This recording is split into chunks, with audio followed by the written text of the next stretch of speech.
triplex villas at Kollur, APR Projects. తమ్ముడిగా నాకు తెలియాలి. ఎందుకంటే ఇండస్ట్రీలో చాలామంది లేడీ ఆర్టిస్టులకి తొందరగా పెళ్ళిళ్ళు కావు. అయ్యా అంటే భర్తలతో సంసారం చేయరు. అవును. పిల్లలు పుట్టిన తర్వాతైనా విడిపోతారు. అవును. ఒక్కొక్కరికి 2, 3 పెళ్ళిళ్ళు. కావాలని ఆడదే చేసుకోరు. కరెక్ట్. ఏదో దాని వెనక ఎంతో బలమైన కారణం ఉంటే గాని చేసుకుంటారు పాపం. ఇదన్నీ ఏం తెలియకుండా ఇష్టానికి మాట్లాడే జనం చాలామంది ఉంటారు. అమ్మ అయిన తర్వాత ఇంకొక మొగుడిని కట్టుకొని మళ్ళీ పిల్లలు కనాల్సిన అవసరం ఏ ఆడవాళ్ళకి ఉండదు. అవును. ఈ సొసైటీలో నాకు తెలిసినంత వరకు. అలాంటిది మీరు పెళ్లి చేసుకున్నారు, చిత్రహింసలు పెట్టి అవును. అనుభవించారు. అవును. రాత్రిపూట కొట్టిన రోజు ఎంత విదిన్ 6 monthsలోనే, విత్ ఇన్ 6 7 years లవ్. ఆ స్టోరీ ఏంటంటే, నేను మలయాళం మూవీస్ బిజీగా చేస్తూ ఉన్నాను, ఈ C grade B grade movies అన్ని. ఆ ప్రొడ్యూసర్స్ ఒకప్పుడు అప్పటి ప్రొడ్యూసర్స్ ఒకప్పుడు తర్వాత నాకు అత్తమామలయ్యారు. వాళ్ళ అబ్బాయి డైరెక్టరు, అతను నాకు భర్త అయ్యాడు. మామూలుగా జయదేవ్ అనే సినిమా నేము, తర్వాత వినోద్ అతని పేరు ఒరిజినల్ నేము. మన రమ్యకృష్ణ గారితో నీలాంబరి కూడా చేశాడు కన్నడ సినిమా అతను. ఇప్పుడు యాక్సిడెంట్ అయిపోయి బెడ్ రీడన్ ఆయన. త్రివేంద్రంలో ఉంటాడు, తర్వాత వేరే పెళ్లి చేసుకున్నాడు. ఉన్నారు 13 సంవత్సరాల పాప. ఆ పాప పుట్టినరోజు అంటే లేకపోతే ఇంకొక అకేషన్ అంటే నేను ఇక్కడి నుంచి ఏమన్నా పంపిస్తూ ఉంటాను.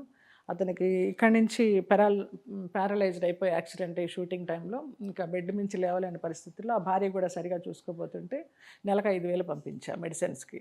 మీరు 7 years లవ్ ఎలాగంటే, నాన్న ఒక సినిమాకి డేట్స్ ఇచ్చేసేవారు, నాకు తెలియక నేను వీళ్ళ సినిమాకి డేట్స్ ఇచ్చా. క్రాస్ బెల్ట్ మణి, మీనా వాళ్ళ మామయ్య, ఆయన సినిమాలు కూడా జరుగుతుండేవి. వీళ్ళందరివి ఒకే గ్రేడ్, అదే స్విమ్ కాస్ట్యూమ్స్, కొంచెం అన్ని అడల్ట్ సీన్స్ అలాంటివన్నీ ఉన్నవి. నాతో లవ్లో ఉండే నా చేత అలాంటి సీన్స్ చేయించారు. మా అత్త మామ ప్రొడ్యూసర్స్, మా ఆయన డైరెక్టర్, ఆయన కూడా క్యారెక్టర్ కదా చేయనేవారు. అలాగే చేసేదాన్ని, నిజమే కాబోలు అనేసి. ఆ 7 years లవ్ ఎలాగ ఏర్పడిందంటే, నాన్న వేరే వాళ్ళకి డేట్స్ ఇచ్చి, నేను వీళ్ళకి డేట్స్ ఇచ్చి కేరళలో షూటింగ్లో ఉన్నప్పుడు ఆ క్రాస్ బెల్ట్ మణి గారు మనుషుల్ని తీసుకుని వచ్చారు. ఈ అమ్మాయి డేట్స్ మావి మీవి కాదు అనేసి పెద్ద గొడవ అయింది. గొడవ అయ్యేసరికి నాకు భయపడిపోయి నేను రూమ్లోకి వెళ్ళి తలుపేసుకుంటే, అతను వచ్చి నువ్వు భయపడకు నీకు నేను ఉన్నాను అని చెప్పి వెళ్ళి ఆ ప్రాబ్లం ఏదో సాల్వ్ చేశాడు. నాకు ఏదో పెద్ద హీరోలాగా అనిపించేశాడు. లవ్లో పడిపోయా. ఈ రోజుల్లో ఈజీగా పడిపోతారు. ఈజీ. 7 years love. అతని కోసం ఎన్ని సినిమాలు మానుకున్నానో. నేనే ల్యాండ్లైన్కి కాల్ వస్తే ఫోన్ చేసి మాట్లాడేదాన్ని ప్రొడ్యూసర్తో, డైరెక్టర్ తోటి గొంతు మార్చి మాట్లాడేదాన్ని. జయలలిత గారు బిజీగా ఉన్నారు వేరే షూటింగ్స్లో అని, ఇతనితో స్పెండ్ చేయడానికి. అంత పిచ్చి అనమాట. అలా చేశాడు ఆ 7 years లవ్లో, ఏమీ డౌట్ రాకుండా. లాస్ట్లో అందరూ మన మేకప్ జయకృష్ణ గారు, చలపతిరావు గారు, పరచూరి గోపాలకృష్ణ గారు, వీళ్ళందరూ అది వాడు ఏదో దొంగ కోళ్ళు పట్టే వాళ్ళలాగా ఉన్నాడే, మొహం చూసుకో, ఆలోచించుకో, తొందరపడకంటే అప్పటి నుంచి ఆలోచించడం స్టార్ట్ చేశా. నాకు ఆలోచించే సమయం ఇవ్వాల.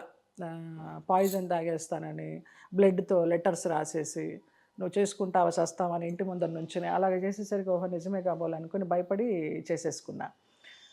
కొచ్చిన్ చోటానకరి అమ్మ ఆలయంలో పెళ్లి జరిగింది. చాలా శక్తి ఉన్న అమ్మ. అక్కడికి అమ్మ నాన్న వాళ్ళు కూడా ఎవరు రామన్నారు, నీ ఇష్టం నువ్వు చేసుకుని నేను రామన్నారు. అప్పుడు జయకృష్ణ గారు పెళ్లి బట్టలు కొనిచ్చారు మాకు. ఓకే. ఆ పెళ్లి బట్టలు తీసుకుని నేను సంపాదించింది కొంత అమ్మకి తెలియకుండా దాచుకొని టిఫిన్ డబ్బాల్లో పెట్టుకొని, స్టీల్ బాక్సులు ఉండేవి కదా, మా అత్తగారికి ఇచ్చేదాన్ని. ఆ డబ్బులతోటి నగలు చేయించింది మొత్తం, బంగారపు పట్టాలతో సహా. మాకు బంగారు పట్టాలు ఉండాలి, మలయాళం నాయర్స్ వాళ్ళు. మాకు తక్కువ నగలు ఉంటే ప్రెస్టేజ్ ఇష్యూ అని చెప్పేసి నగలు చేయించారు. వెళ్ళాను. సరే అమ్మ నాన్నని బతిమలాడుకున్నాను, వచ్చి అక్షంతలన్నా వేసి వెళ్ళండి అని. వచ్చారు, నామకే వస్తే వచ్చారు, అక్షంతలు వేశారు, భోజనాలు చేసి వెళ్ళిపోయారు. నన్ను కాపురానికి పంపించడం కానీ, నాతో ఎవరైనా ఉండడం కానీ ఎవరు ఏం చేయలే. అమ్మ నాన్న నీ ఇష్టం నువ్వు వాళ్ళు చేసిన ఒక మంచి పని ఏంటంటే, పవర్ ఆఫ్ అటర్నీ రాయించుకున్నాను నా చేత. అప్పుడు నేను ఏదైతే సంపాదించానో అది నీకు పిల్లలు పుట్టాక ఇస్తాము, వీడు ఎంతవరకు నిన్ను బాగా చూసుకుంటాడో చూసి అప్పుడు నీకు పిల్లలు పుట్టాక ఇస్తామని నా చేత పవర్ ఆఫ్ అటర్నీ సంతకం చేయించుకున్నారు. అదొకటి మంచి పని చేశారు. చేసినా కూడా వాళ్ళకి కేవలం ఆస్తి కోసమే చేసుకున్నారు. ఆస్తి కోసమే.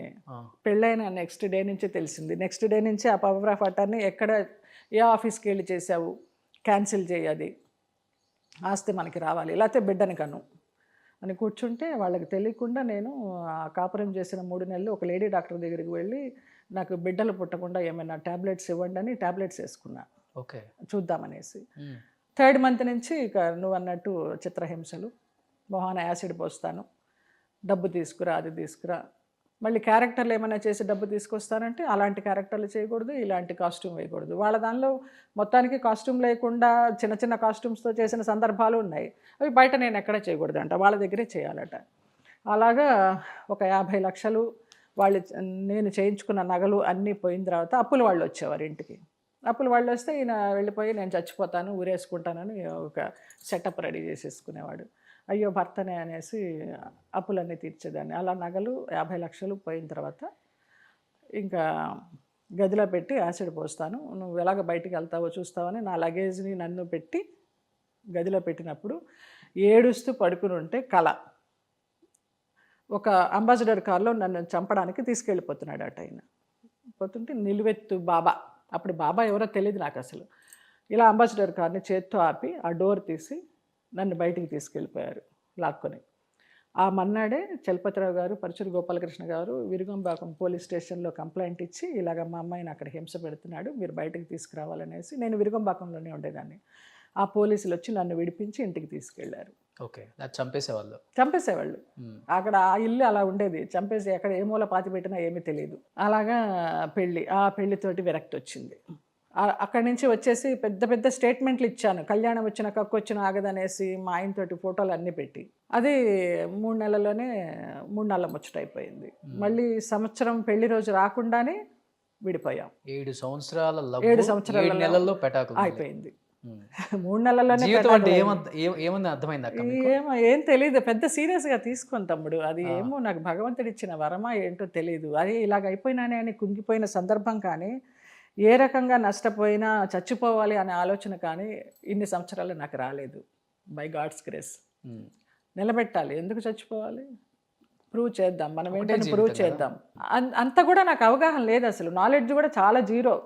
నేను డిగ్రీ కూడా అత్యవసర మార్కులతో పాస్ అయిన దాన్నే. అంటే రోజు డాన్స్ ప్రోగ్రామ్స్, మాకు నాన్న డాన్స్ ప్రోగ్రామ్ కరెక్ట్గా పబ్లిక్ ఎగ్జామ్ రోజు పెట్టేవారు. అక్కడ డాన్స్ చేస్తుంటే నేను వెనకాల బ్యాక్ స్టేజ్లో చదువుకునేదాన్ని. నా ఐటమ్ ఇప్పుడు అక్క చదువుకుంటూ ఉండేది. అలా గడిచిపోయింది. కానీ జీవితం చిన్నప్పటి నుంచి సంపాదిస్తూనే ఉన్నాను, చిన్నప్పటి నుంచి పెడుతూనే ఉన్నాను. మధ్యలో చూసిన నడమంతరపు సిరి కాదు, ఏమి కాదు. మా ఇంట్లో డిగ్రీ వరకు కనీసం రేడియో కూడా లేదు ఇంట్లో. పక్కన ఏదైనా టీవీ మంచి ప్రోగ్రామ్ అంటే పక్కేళ్ళకి వెళ్ళి చూసేవాళ్ళం. నేను చెన్నై వచ్చిన తర్వాత అన్నీ కొంచెం కొంచెంగా సమకూర్చుకొని సెటిల్ చేసుకున్నాను, అందరినీ బాగా చూసుకున్నాను. ఆ తృప్తి అయితే ఉంది. తర్వాత మళ్ళీ ఎప్పుడు పెళ్లి చేసుకుందాం, పిల్లలు అస్సలు రాలేదు, కుటుంబం ఉంటే అస్సలు రాలేదు. ఇంకా నా అక్క పిల్లలు అన్న పిల్లలే, వాళ్ళనే. ఒక్కొక్కసారి అయితే అన్న పిల్లలు, నేను ఎవరినైనా తెచ్చి పెంచుకుంటానంటే పెంచుకుంటావా, చూస్తాను ఎలా పెంచుకుంటావు, నువ్వు షూటింగ్ వెళ్తావు కదా, మేడపైకి తీసుకెళ్ళి వాడి మేడపై నుంచి కిందకి తోసేస్తాం. అంత పొసెసివ్నెస్ ఆ మేనగోడళ్ళకి. మా బాబాయ్ నిజంగానే భయం వేసింది, అవుతుందా ఇలాగా, వద్దులే ఇంకో ప్రాణాన్ని తీసుకొచ్చి ఎందుకు వాడి ప్రాణం తీయడం అని. వీళ్ళే ఇంకా నా బిడ్డలు అనేసి అక్క పిల్లలు అన్న పిల్లలు, వాళ్ళ పెళ్ళిళ్ళు, వాళ్ళ పిల్లలకి పుడితే వాళ్ళకి పురుళ్ళు, ఎల్ఐసీలు అన్నీ అలాగ చేసుకుంటూ చాలా ఆనందంగా చేసుకుంటూ వచ్చాను. ఒక బాధ్యతగా తీసుకోలేదు, ఒక విసుక్కోలేదు. నాకెవరు లేరు కదా, సంపాదించేది ఎవరికి, వాళ్ళని తినని.